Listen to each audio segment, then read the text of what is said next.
Hi, I'm Seamless, and welcome to part 2 of today's How to Bass tutorial.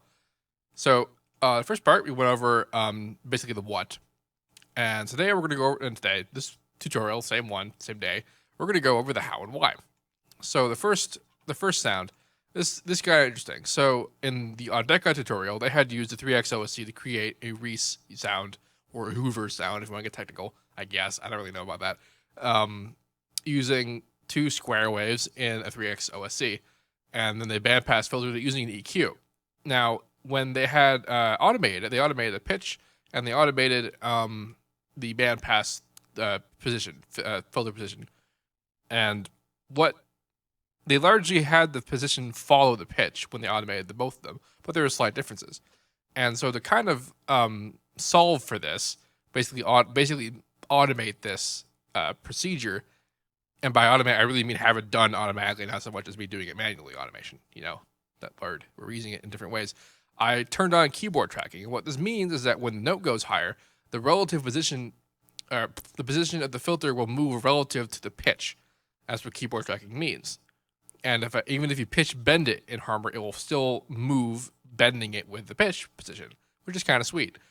However, did not set it to 100%, which is this, which means it will follow 100% the value. So that means that if the pitch goes up a certain value, the cutoff will move that value. I had it set a little bit, well, basically half as much, which means that it'll only move a little bit, but it'll still move. You'll still feel the movement relative to the pitch's position. I'm also automating the width and the frequency. The width in this case is basically bandwidth, which is to say that if you had an EQ and you made a bandpass. So like this is the bandpass. This is what that does.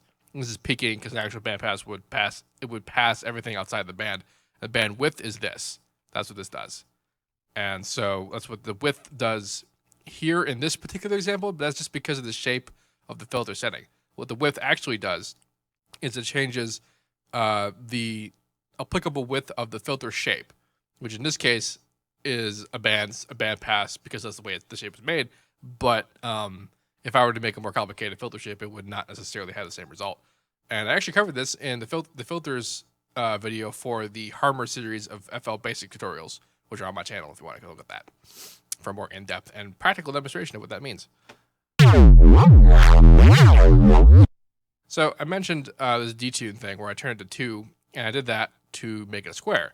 And the reason why I did that and not just use this to make a square is because I wanted to keep all the harmonics active, as opposed to what this, because I demonstrated this a lot, and basically what happens is that when you have a square and you make it, or a saw, and you make it a square by doing this, you're turning off even harmonics to give you only the odd that are left, and which creates a square wave when they're added up.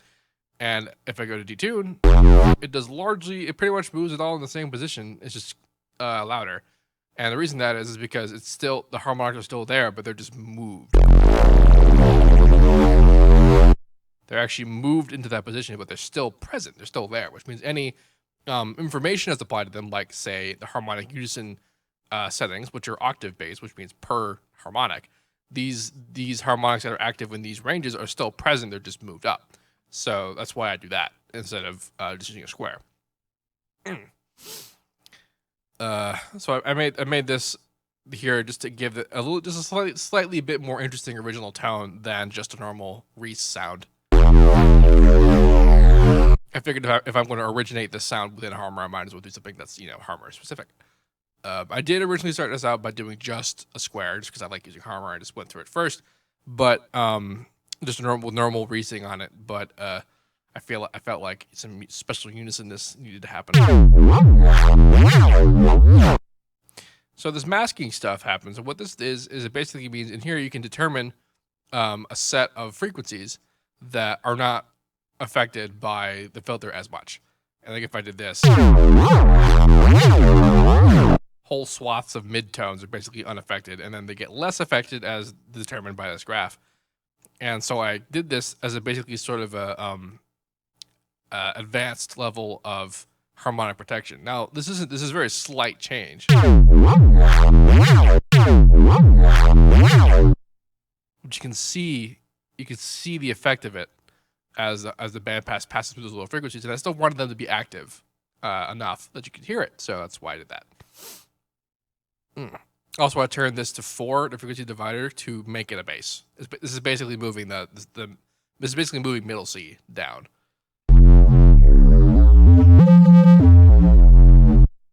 That's why I did that. Normally you'd see me do this, but I decided not to do that. Just because. What else is important about this? Oh yeah, so I mentioned in the first video that I had changed the min and max settings of these automation clips. That's just because after I had made the automation, which was largely random, I didn't really have planned automation for it. I kind of followed this pattern of notes I made. But these also were very random. Just pitch movement kind of thing. Which is the name of the game for this sort of neuro processing. But then I made an automation, and like too many high frequencies. It sounded kind of weird, so I moved the maximum frequency down, which basically scales the whole automation, so that instead of it being 0 to 100 as this window would portray, it's actually 0 to like 65%. So it keeps the knob kind of in range, and it kind of dialed it in like that. And then the same thing with the width envelope. Think about the frequency width. Is that the higher the setting or the lower the setting, it gets ringy because it gets thinner. It gets really thin, and so it sounds like a tone moving up and down. So I changed it so that it got a little bit higher, so that the bandwidth was wider than average than it was the minute ago. That's why I had made those changes. I basically just did that, made those changes, and messed around until I got a sound that I thought was cool. And then I resampled it. So I recorded it into an Unison with the usual way, which is I hit record, select the area that is going to be recorded, set it to on play, and then when it notices that I hit record, it's not actually recording because it sets to on play, which means it won't record until I hit play. And I created this loose region so that it would loop, and when it loops, it creates these song jump markers. When I turn off recording, I can then go to editing, and this means I can double click on it and delete it. And I'll have a file in Edison that's the exact length of the original play audio, what the audio is playing. And you can click this button here, which is the drag button, and click it, and you can drag it, and you can drop it wherever you want, and it creates a file. But if you drag it and drop it into Harmor, it'll resynthesize it in Harmor. Like so. Now, normally when I resample, this is where things get new and interesting. So normally when I resample, I leave stuff up to sort of procedural fate, which is to say I set parameters and then I don't move them. I don't typically automate my parameters when I'm resampling things, which is what I'm saying. But a lot of people that I know, like Audeka being a big one recently, their resampling was full of that. Was full of crazy, like, phaser automation primarily, which is also what was new about this. But also this guy, Frequent, he's an Ableton user, and he does some crazy stuff with basically sample manipulation and operator usage. So I decided that I would get my hands dirty, as it were, and actually automate stuff as opposed to just letting Harmor go and doing things. And this is still letting Harmor go and doing things, but I'm making it do a lot more than it usually does. So here I automated the Unison pitch thickness, which is the main knob here.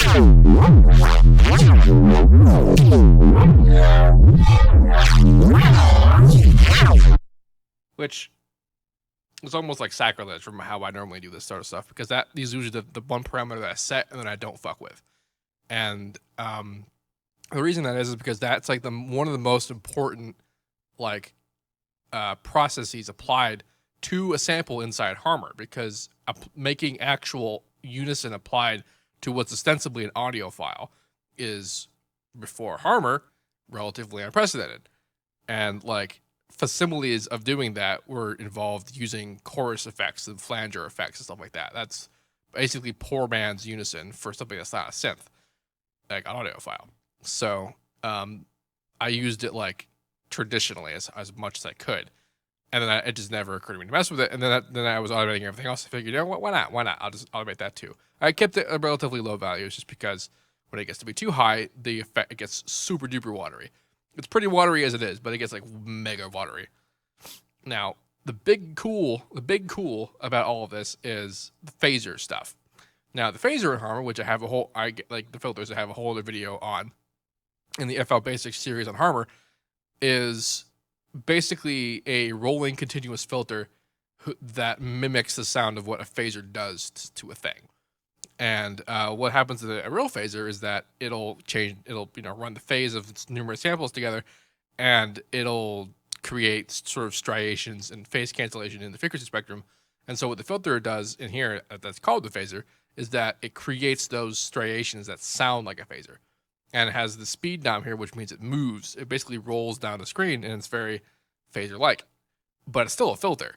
And it's basically a sort of a very widespread cone filter. It's kind of betrayed by this image here. And if you change the width of it, low width values means that it's basically a bandpass for a second because it's so far away that you can't tell. And then high values, you suddenly start to hear the comb in it.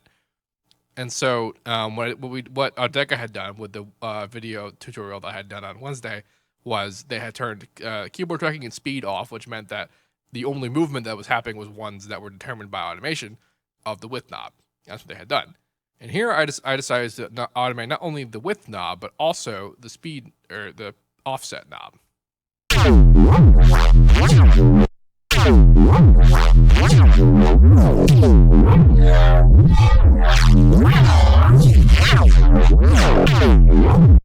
And by bandpass filter, I mean notch filter. This is basically a notch filter.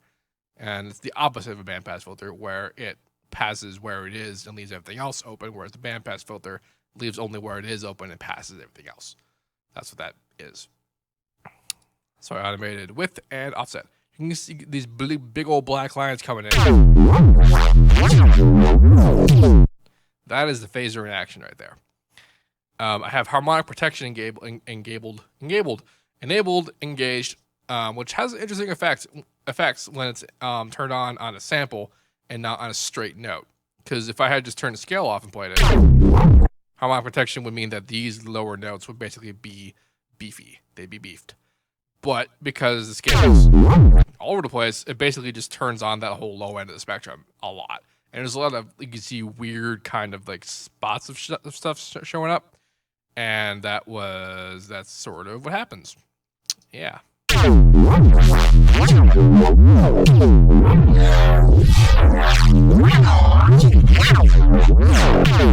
I just realized the gain scale knob might be a lot of fun to automate. So I'll mess with that later. But what the hell was I just talking about? So yeah, the protection, and I'm bringing that up because I also have the phaser mask engaged.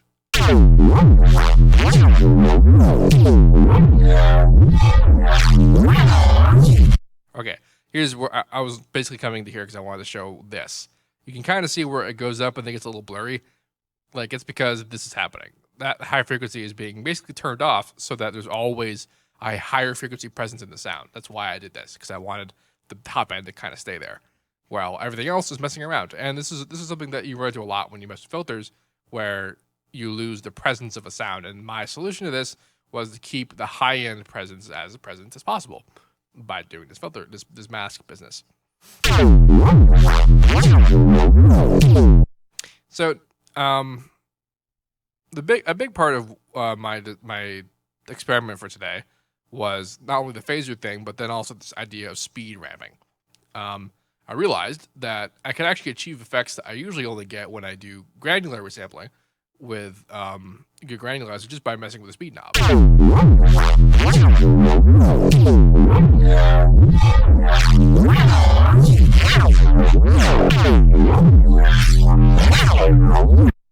Drastically different effects. Like, it's similar. It sounds similar, but it's a little bit wetter, and that's just because of the nature of the fact that it's additive and not granular. It has very different sort of tampers. It's distorted and it's compressed. Distortion and compression are just pretty standard name of the game for sampling stuff, because I want to keep the teeth on things, and nothing is good like teeth but like distortion. That's what that's for. I also turned on high precision resampling, which I realized I did not mention in the first video, but it's actually super not duper important. I mean, it's kind of important, but the differences are not ones that you would notice. In fact, I could do two different, I could start with a different sound here and do one with high frequency, high precision, and one with generic, and you would not be able to tell me which one is which. So, and it's not to say that they're indistinguishable. Is that they're distinguishable. It's just that you can't really tell why from you can't tell why from just the stuff that you do to it. It's just different. So then you record that the same way as the first one. You put it into Unison and replay it and record it, and then you dump it into a third. Now notice that this one I have even longer. See, this I had planned on doing time ramping, but I also kept the first 2 bars unedited in terms of time. This is so that when I got to the end result, I would have at least a little bit of the beginning, which is just the regular original sample. And then the rest of it could be whatever the hell's happening. So I had planned for the first 2 bars to be normal, and then the rest of it to be ramped everywhere. And Harmor would just keep playing it and repeating it as long as there was a note playing. So I made a note that's 8 measures long. And over here, I made one that's 16 measures long because I knew that I was going to do largely the same thing, except that I was still only going to have the first 2 bars, and that's not, the first 4 bars, which is what this is. Again, I'm using bars in a different context than it was in the first video. You see my problem I have with that word. And so I made this one in 16 measures, and I automated more things. So I automated the speed. I threw in Prism in there for good measure, just to see what would happen. It was fine, I kept it kind of hovering around 0 point.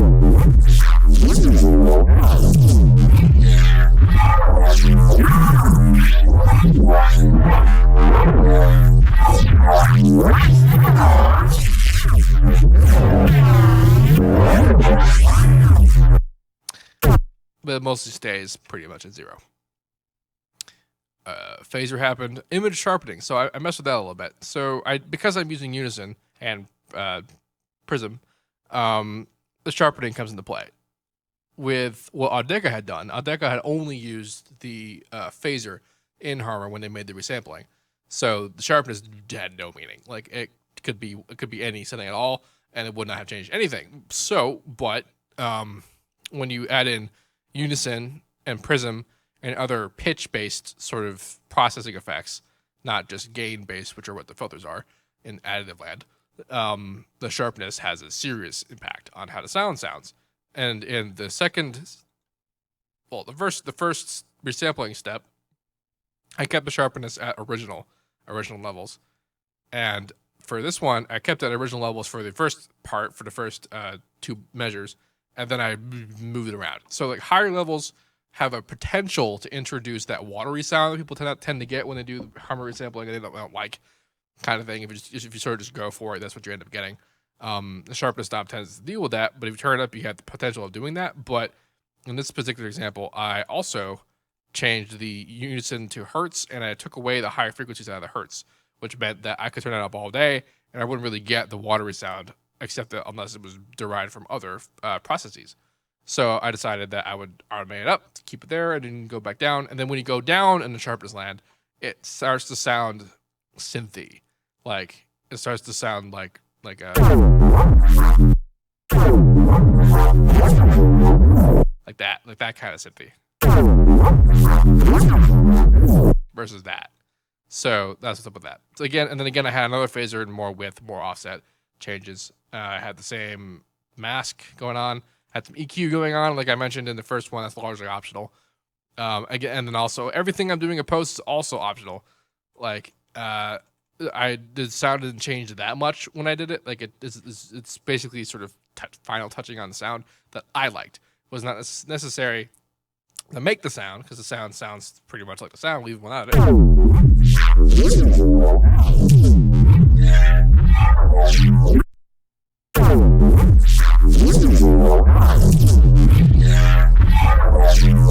Some frequencies are just more apparent than others, and it's because I had some EQ going on. And I also have multi-band compression with largely ridiculous settings. So that's all there really is to that. The prism is the original shape. I didn't actually change the prism shape at all. Phaser shape I did change. I also changed it on the second step, but you change it by right-clicking on the shape setting here, and it'll bring you to the first custom shape, and there's only one for phasers, and it'll Well, actually, the frequency shake was also one that you change manually as well. But this I just made that shape like that. I also made the other one shape like that as well, and it's just very akin to what the original shape will be anyway. I had experimented with making more complicated shapes, but it sort of interfered with the idea of it being a smoother notch filtery kind of sound. So I brought it back to being a more regular shape. I set phase certain places. Like the skeleton of how this works is that you make a sound that's or you make a bass that's bandpassed, and that's what this original was. It's bandpassy sound, and then you resample it. You can put some Unison on there if you want. You don't really need to, but I did because I like it. Automate some stuff, but largely you put on the phaser, and the phaser is Notchland.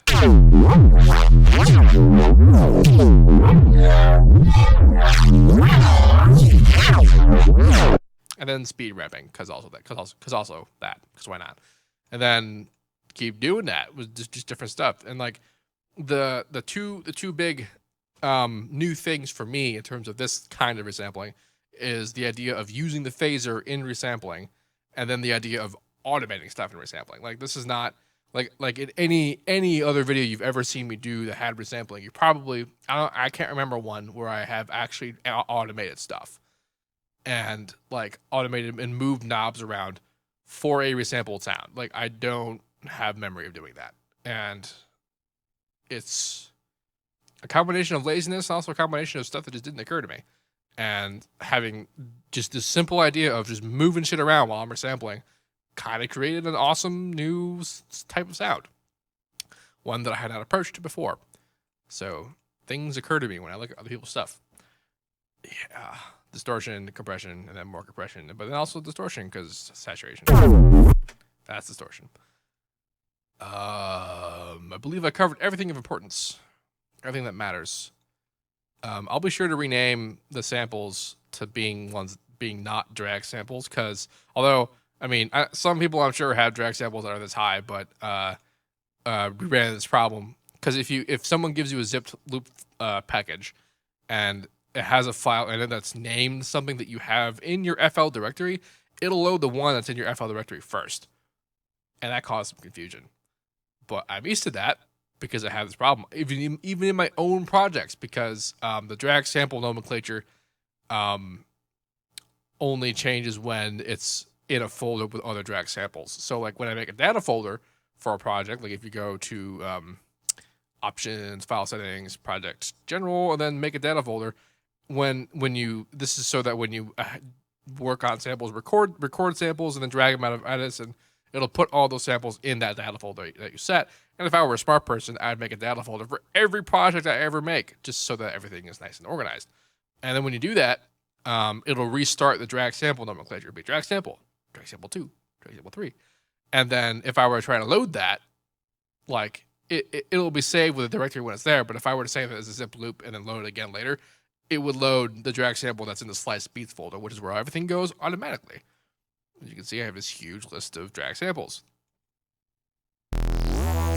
Lots of stuff in it. So I'll rename it so it's not such a huge deal, but that's a lot of interesting things to note.